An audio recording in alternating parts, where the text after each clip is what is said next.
Hallelujah. स्वागत है आप सबका मेरी भविष्यवाणियों की पुस्तक में। तो आइए हम आज के पवित्र वचन को पढ़ेंगे जो कि परमेश्वर के दास प्रेरित अंकुर यूसुफ नरूला जी द्वारा लिखा गया है। परमेश्वर पर भरोसा रखें। जैसा कि भजन संहिता अध्याय 73 उसकी 16 और 17 आयत में लिखा, जब मैं सोचने लगा कि इसे मैं कैसे समझूं, तो ये मेरी दृष्टि में अति कठिन समस्या थी, जब तक कि मैंने ईश्वर के पवित्र स्थान में जाकर उन लोगों के परिणाम को न सोचा। मेरे प्रियो, बाइबल में लिखा है कि भजनकार कहता है कि मेरे पांव उखड़ने पर थे। मेरे लिए यह समझना कठिन बात थी कि जो दुष्ट लोग हैं और परमेश्वर को नहीं मानते वह आशीषित क्यों हैं। दुष्टों को कोई भी दर्द नहीं होता और अविश्वासी फलवंत हो रहे थे, लेकिन वह कहता है कि मैं अपने जीवन को देखता था तो मेरे जीवन में कोई भी आशीष नहीं थी, जबकि मैं परमेश्वर में पवित्रताई के साथ चलता था।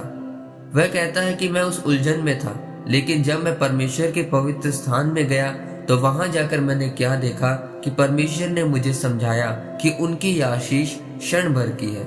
जब हवा आएगी तो वह भूसे की तरह उड़ जाएंगे और उनका पता करने पर भी तू उनका पता ना पाएगा। परमेश्वर कहते हैं कि धर्मी चाहे मुश्किल में हो, पर उनकी मुश्किलें गवाही पैदा करने के लिए हैं, और बाद में जब एक धर्मी जन खड़ा होगा तो कोई अंधकार की शक्ति उसे तोड़ नहीं पाएगी, उसे गिरा नहीं पाएगी। इसलिए दूसरों की आशीष को देखकर, अविश्वासी की आशीष को देखकर कभी भी निराश मत हो। अगर आप धर्मी हैं तो आप अपनी जिंदगी को साधारण बात न समझें। आप एक लड़ाई में हैं। यहाँ शैतान आपके साथ लड़ रहा है ताकि वह आपको गिरा सके, आपके विश्वास को गिरा सके। बाइबल में लिखा है कि एक पापी अमीर हो सकता है, पर वह अपनी संपत्ति का कभी भी आनंद नहीं लेने पाएगा। अगर आप प्रार्थना में नहीं हैं तो आप परमेश्वर के पवित्र स्थान में नहीं हैं, और अगर आप परमेश्वर की संगति में नहीं हैं तो शैतान आपको पाप में, चोरी में, व्यभिचार में गिराने की कोशिश करेगा तो आप गिरेंगे। परमेश्वर ने कहा कि सबसे अधिक अपने मन की रक्षा कर, क्योंकि जीवन का मूल स्रोत वही है। इसलिए मेरे प्रियो, अपने मन को संभाल के रखें ताकि शैतान इसके ऊपर हमला ना कर सके। अगर आप दूसरों की आशीषों को देखकर खुश होंगे तो परमेश्वर आपको भी देगा। इसलिए परमेश्वर पर भरोसा रखें ताकि वह अपनी योजना को आपके जीवन में पूरा कर सके।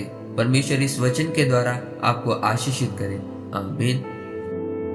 आइए परमेश्वर के दास के द्वारा लिखे गए इस अंगीकार को आप मेरे साथ करें। सर्वशक्तिमान परमेश्वर, आज के इस वचन के लिए मैं आपका धन्यवाद करता हूँ।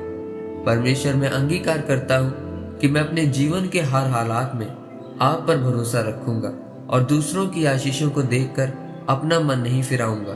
प्रभु यीशु मसीह के नाम में आमीन। परमेश्वर आप सबको आज के वचन के ऊपर मनन करने के द्वारा आशीषित करे। आमीन।